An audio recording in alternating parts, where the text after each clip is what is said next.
Just come around 7 to help me set up, Maggie, Vanessa had said over the phone, her voice bright and efficient. We're doing Lily's first birthday on Saturday. I'll text you the list of what to bring. 7 in the morning. For setup. For my granddaughter's first birthday party. I should have known something was wrong right then. But I was so grateful to be included, so desperate to be part of Lily's life, that I didn't ask the questions I should have asked.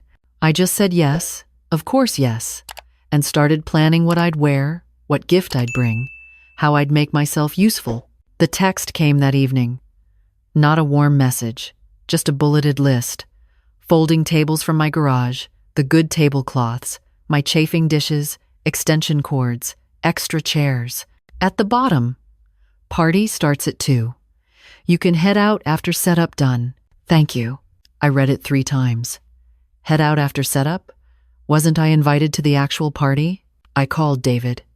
My son. My only child. Honey, I'm a little confused about Saturday. Am I invited to Lily's party or just helping set up? There was a pause. Too long. Mom, you know Vanessa's been planning this for months.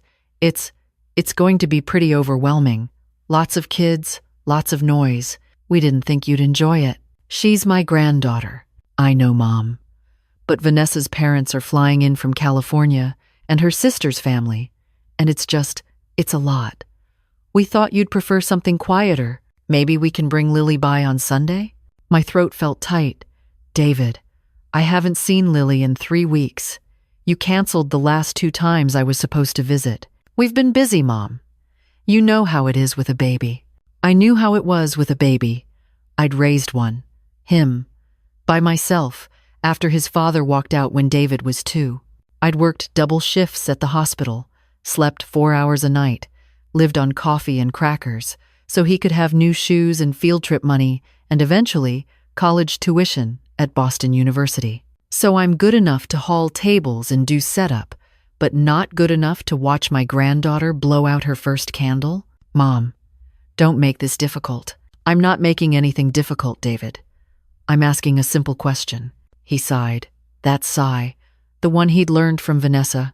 Look, we'll talk about this later. I have to go. Love you. He hung up before I could respond. I sat in my kitchen, the phone still in my hand, and stared at the pictures on my refrigerator. Every single one of them was of Lily. From the hospital, from her first month, from Christmas. I'd been at the hospital when she was born. I'd held her when she was 20 minutes old. I'd been the one to walk the floor with her at 2 in the morning when Vanessa was too exhausted and David was too scared he'd drop her. But that was before Vanessa's blog took off.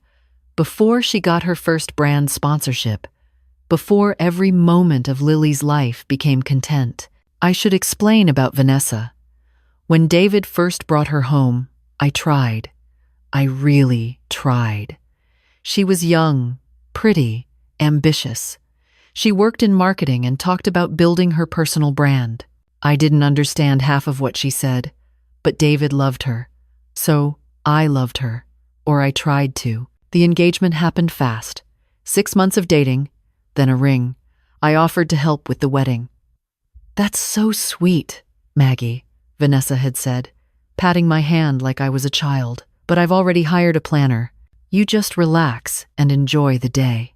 I wasn't asked to help choose the dress. Wasn't asked about flowers or cake or music. I wrote a check, a big one, drawing down my retirement savings, and was given a seat in the 3rd row. Not the front, the 3rd. When Lily came along, I thought things would be different. I thought a baby would bring us together. I showed up with casseroles and offers to do laundry and help with night feedings. Vanessa accepted the casseroles but told me the laundry was under control and she had a night nurse for the first 6 weeks. A night nurse, with money I'd given them for a down payment on their house, but I swallowed it all. I smiled. I respected boundaries. I waited for invitations that came less and less frequently. I texted asking about visits and got responses hours later. Lily's napping. We have plans. She's coming down with something. Actually, Vanessa's mom is in town. Vanessa's mom, Patricia, who lived in San Diego and visited maybe once every 2 months. Patricia, with her white linen pants and her expensive jewelry, and her stories about her book club and her trips to wine country. Patricia, who never worked a day shift or scrubbed hospital floors or ate ramen so her son could have new sneakers. I looked at the text again. 7 in the morning. Setup crew. Not grandmother. Not family. Help. Saturday morning, I loaded my car. The folding tables. My good tablecloths, the ones from my mother, real damask, that I'd used for David's graduation party. The chafing dishes I'd bought for family gatherings I thought we'd have. I drove to David and Vanessa's house, the one in the nice neighborhood with the good school district, the one with my down payment money. It was 6:55 when I pulled up. The house was already buzzing. I could see Vanessa through the window, directing 2 young women I didn't recognize. When I rang the bell, she opened it wearing yoga pants and a sweatshirt that said, Mama Bear, her hair in a perfect, messy bun. Oh, good, you're here. Can you start with the tables? We need them in the backyard. The tent people are coming at 8. Tent people. For a 1-year-old's birthday. I hauled the tables around the side of the house, set them up where Vanessa pointed, spread my mother's tablecloths, arranged the chafing dishes.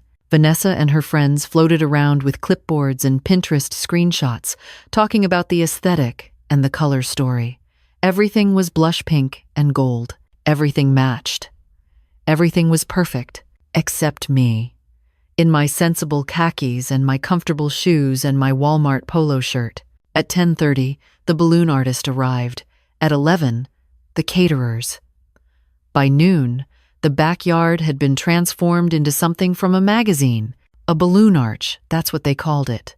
An arch made entirely of balloons framed a table stacked with presents. Real presents, big, expensive ones, not like the handmade quilt I'd spent 2 months sewing. I'd hidden it in my car. Looking at all this, I was ashamed to bring it in. At 1:30, Vanessa found me in the kitchen, washing dishes. Maggie, this is great. Thank you so much. So, David can drive you home now, or you can take an Uber if that's easier? We're going to start getting ready. I thought I might stay.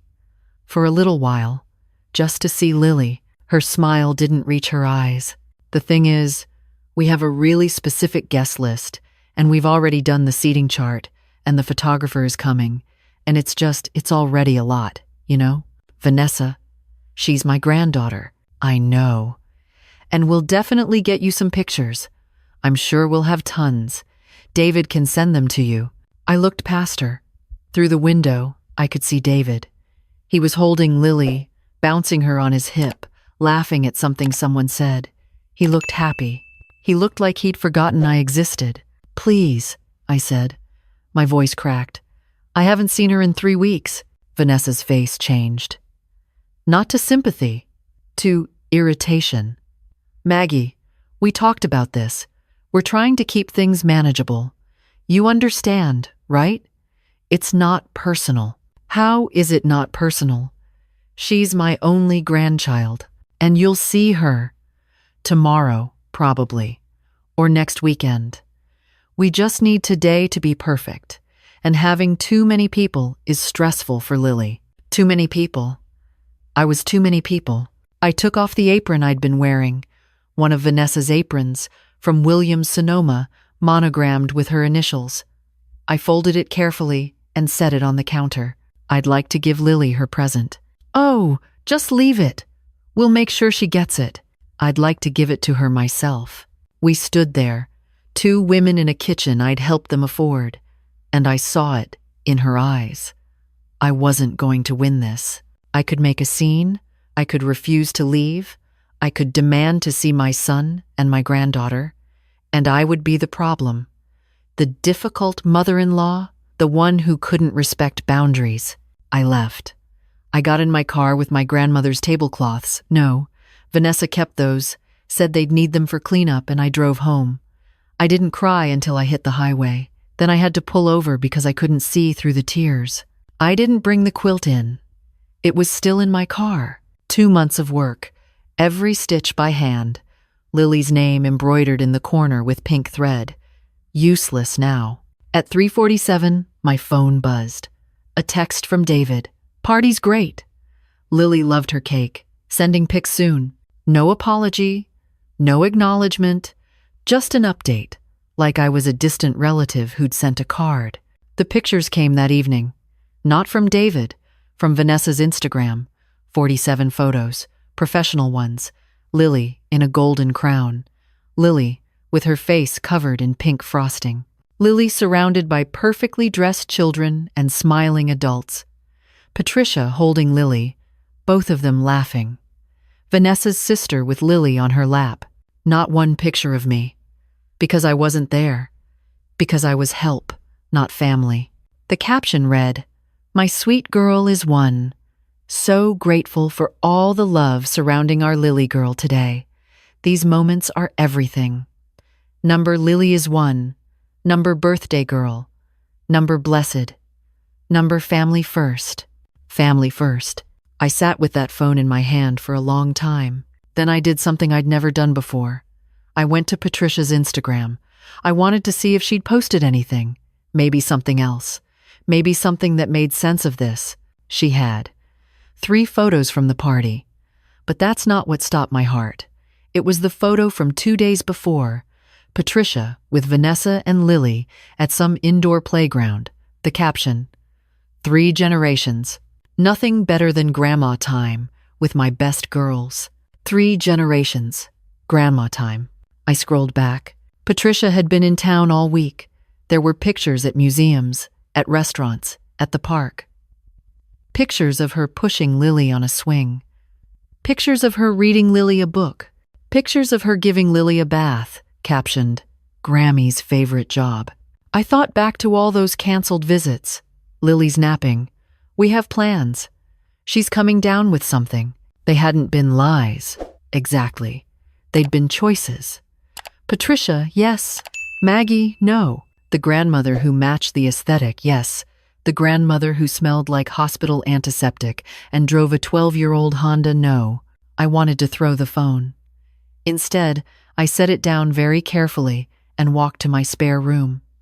The room that was supposed to be Lily's room when she visited. I'd painted it yellow, put up curtains with butterflies, bought a crib at a yard sale and refinished it myself. She'd never slept in it. Not once. I sat on the floor, my back against that crib, and I thought about all the years I'd spent making myself smaller, quieter, more convenient. I thought about the down payment check, the wedding check, the hospital bills I'd helped with when Vanessa's insurance didn't cover everything, the car payment I'd made when David was between jobs. I thought about my mother's tablecloths, probably stained with cake now.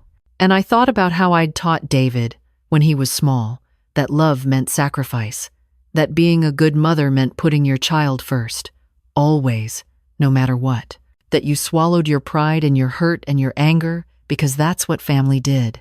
Maybe I'd taught him too well. Maybe he'd learned that my feelings didn't matter, that I'd always come back, that I'd always forgive, that I'd always be there, ready to help, ready to give, asking nothing in return. On Sunday, David called. "Hey, Mom, we're wiped out from yesterday. Can we do next weekend instead?" I almost said yes. The word was right there. Automatic. Trained. No. Silence. What? No, David. We can't do next weekend. Mom, come on. We're exhausted. The party was a lot. I'm sure it was. I wouldn't know. I wasn't invited. We talked about this. No, you told me. You told me I wasn't invited to my granddaughter's first birthday party. You told me after I drove over at 7 in the morning to haul tables and set up your tent and wash your dishes. You told me I could leave before the party started. Vanessa thought. I don't want to hear what Vanessa thought. What did you think, David? When did you decide I wasn't family? That's not fair. You're right. It's not fair. None of this is fair. But it's done. And I'm done too. What does that mean? It means I'm not going to keep begging for crumbs. It means I'm not going to keep making myself smaller so I fit into your new life. It means I'm tired. Mom, I love you, David. I love Lily. But I can't do this anymore. When you're ready to treat me like family instead of free labor, call me. Until then, I need space. I hung up. My hands were shaking, but my voice had been steady.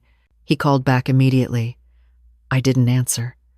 He called 4 more times that evening. I turned off my phone. Monday morning, I called my financial advisor. I need to know exactly how much money I gave David and Vanessa. Every check, every payment, every bill I covered, added up. She called back that afternoon. The number made me sit down. $38,000 over 3 years. Down payment, wedding, medical bills, car payment, emergency funds that were never paid back. $38,000 from a retired nurse's savings. I didn't want the money back. I just wanted to see it, to know what I'd traded for the privilege of being excluded from my granddaughter's life. That week, I didn't call, didn't text, didn't like their social media posts. For the first time in 3 years, I was quiet. David texted on Wednesday. "Mom, this is ridiculous. Call me." I didn't. Vanessa texted on Friday. "Maggie, not sure what's going on, but David is really upset. Can we talk?" I didn't. On Saturday, they showed up at my door. David was holding Lily. She'd grown in the 2 weeks since I'd seen her. She was wearing a dress I didn't recognize, a bow in her hair. "Mom, this has gone on long enough." I looked at him through the screen door. My son, my baby, who wasn't a baby anymore, who'd learned somewhere along the way that his mother's love was infinite and free and came with no conditions. "Come in," I said. We sat in my living room. Lily on David's lap, reaching for things, babbling. Vanessa on the edge of the couch, her purse clutched in her lap like a shield. "I'm sorry you're upset," Vanessa started. "I'm not upset," I said. "I'm done." "Mom," David tried. "Let me finish. I'm done being convenient. I'm done being called when you need something and dismissed when you don't. I'm done with last-minute cancellations and excuses and being treated like the help." That's not what Vanessa's voice was sharp. "I hauled tables for 7 hours. I set up your perfect party, and then you sent me home before it started. Before I could see Lily blow out her candles. Before I could watch her open presents. You sent me home, and you kept your other grandmother there, the one who fits better in your pictures. That's not Mom. Vanessa's mom only sees Lily a few times a year, and whose fault is that? She lives across the country. I live 20 minutes away.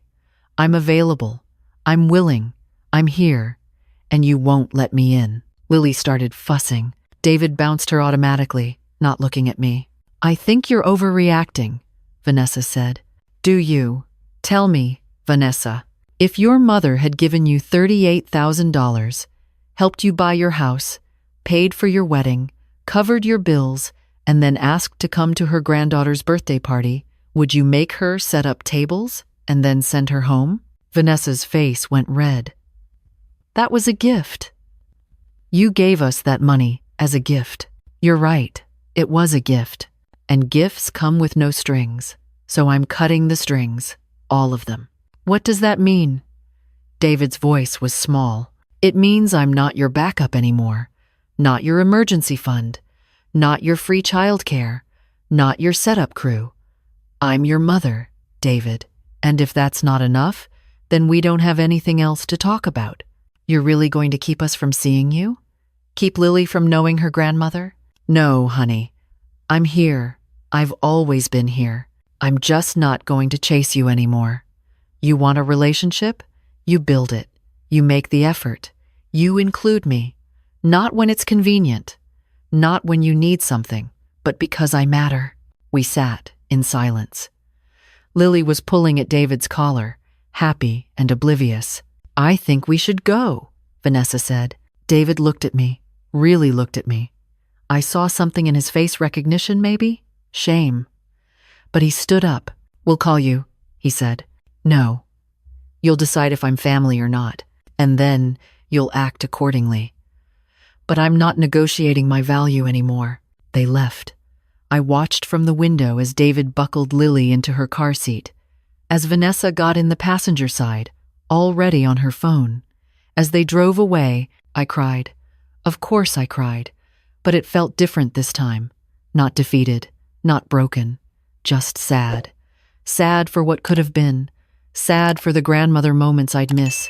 Sad for Lily, who'd grow up without knowing the woman who'd sewn her a quilt by hand. The quilt was still in my car.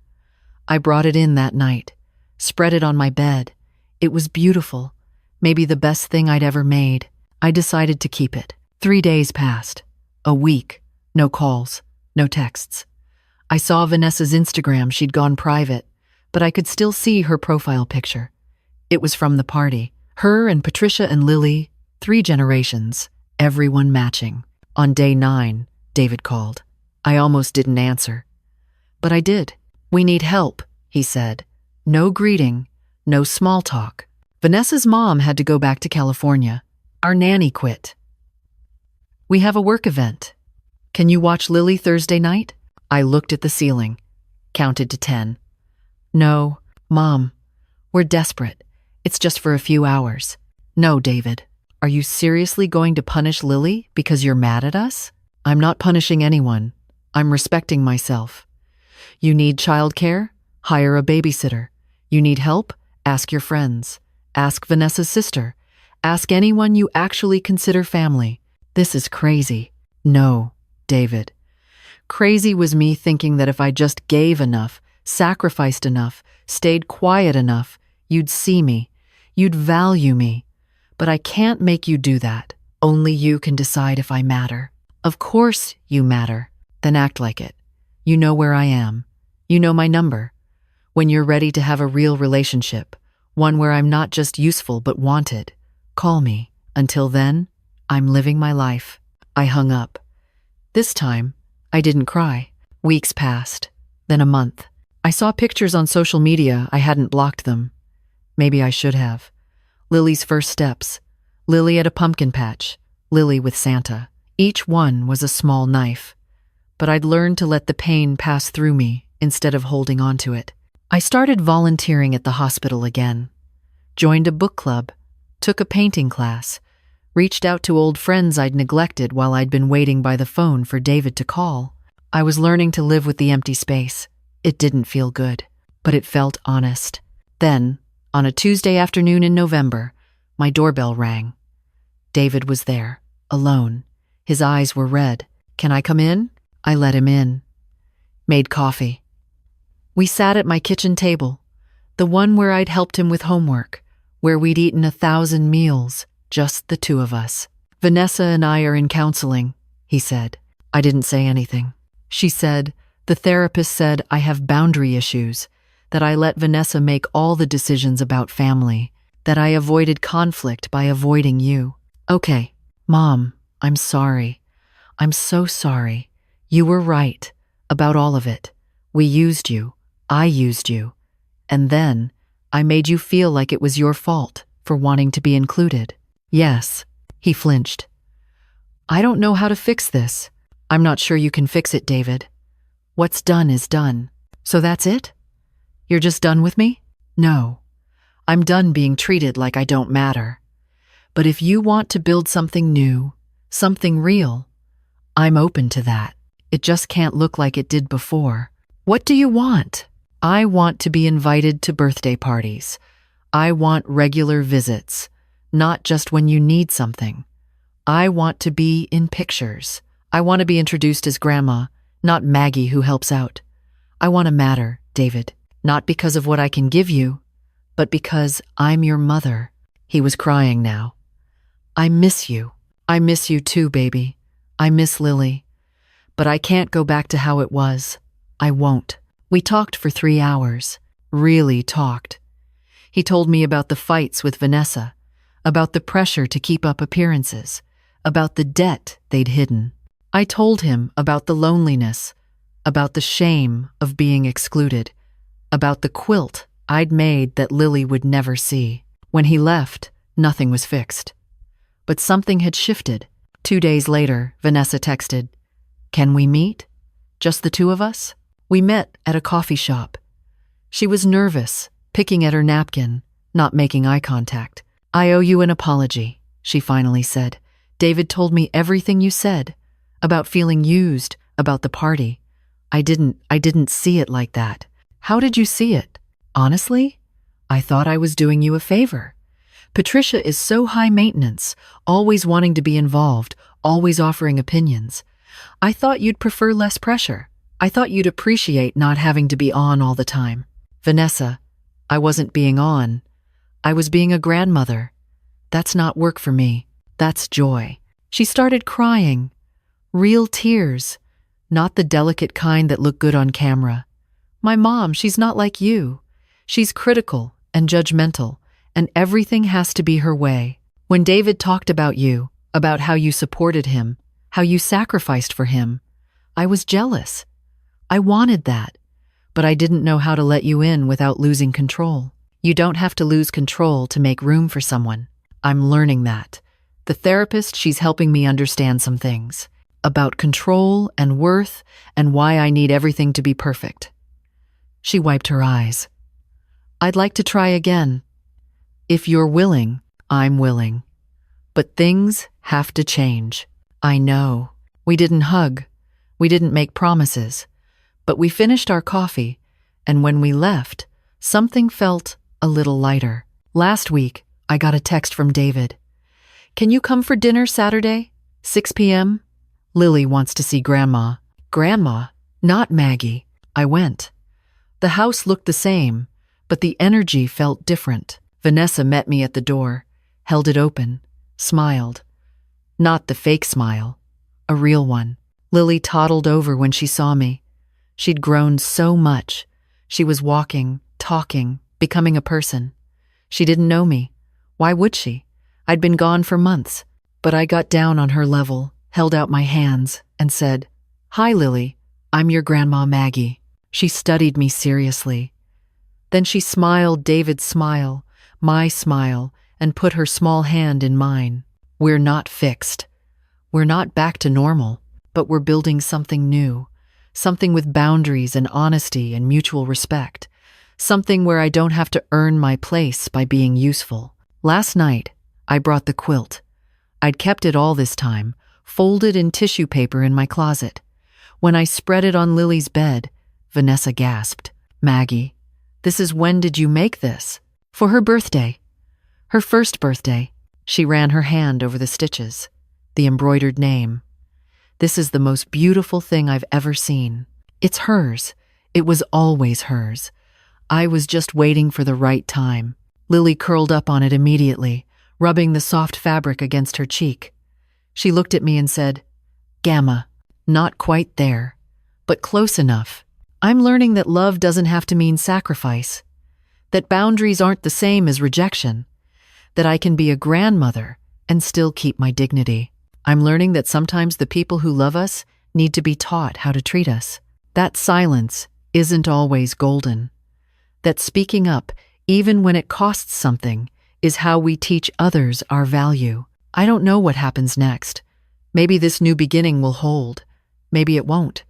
But I know one thing. I'm not waiting at any more bus stops. I'm not setting up any more parties I'm not invited to. I'm not making myself small so others can feel big. I'm here. I'm Grandma Maggie. And I matter. That's enough.